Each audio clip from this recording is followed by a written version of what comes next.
अस्सलाम वालेकुम viewers. Names info diary में हम बीफ स्ट्यू की बहुत ही ज़बरदस्त बहुत चटपटी रेसिपी के साथ आपको वेलकम कहते हैं।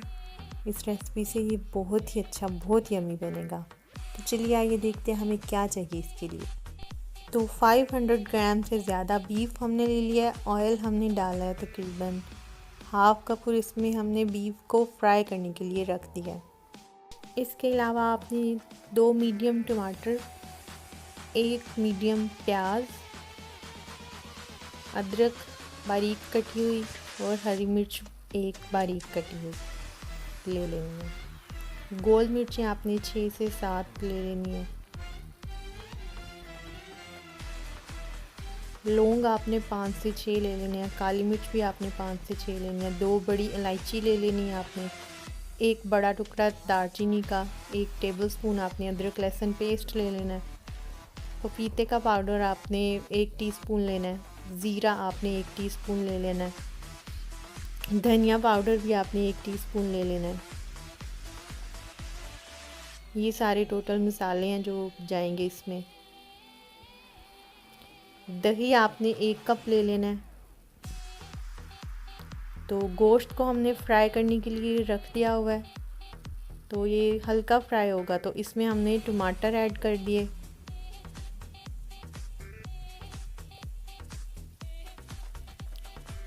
और हमने अदरक लहसुन का पेस्ट भी साथ ही ऐड कर दिया जो कि 1 टेबलस्पून था। नमक हमने टेस्ट के अकॉर्डिंग ऐड किया है और हमने हल्दी भी 1 टीस्पून ऐड कर दिया इसमें। तो बाकी सारे खुश्क मसाले भी हमने इसमें ऐड कर दिए हैं। सिर्फ अभी हमारे पास प्याज, गोल मिर्च और हरी मिर्च जो है वो बच गई है और अदरक हम बाद में गार्निश करेंगे। बाकी सारे मसाले हमने डाल के तो इसको पकने के लिए रख दिया था दम पे।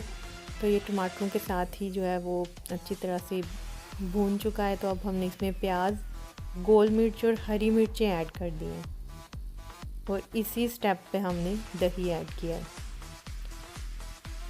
सिर्फ हमने प्याज, हरी मिर्च और दही को बचा के रखा था और गोल मिर्चों को।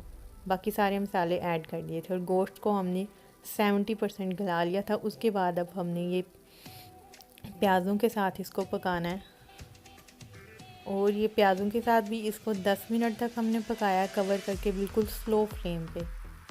तो प्याज इसमें नहीं गलते, ये इसी तरह खड़े खड़े रहते हैं, इसी को स्टो कहते हैं। इसमें मसाला जो है वो खड़ा खड़ा सा होता है। तो गोश्त हमारा जो है वो गल चुका है। अगर और आप गलाना चाहें तो आप इसको फिर प्रेशर भी लगवा सकते हैं। और ये हमारा बीफ स्टू बहुत ज़बरदस्त सा तैयार हो चुका है। बहुत यम्मी बना है ये, बहुत चटपटा और हल्की सी खटास भी थी इसमें दही और टमाटरों की वजह से और बहुत ही मज़े का लगता है। तो आप इस रेसिपी को ज़रूर ट्राई करें। हमें दुआओं में याद रखें। अल्लाह हाफिज़। रेसिपी आपको अच्छी लगी है तो हमें सब्सक्राइब करना बिल्कुल मत भूलें और बेल आइकन को भी ज़रूर प्रेस कीजिएगा। Thank you.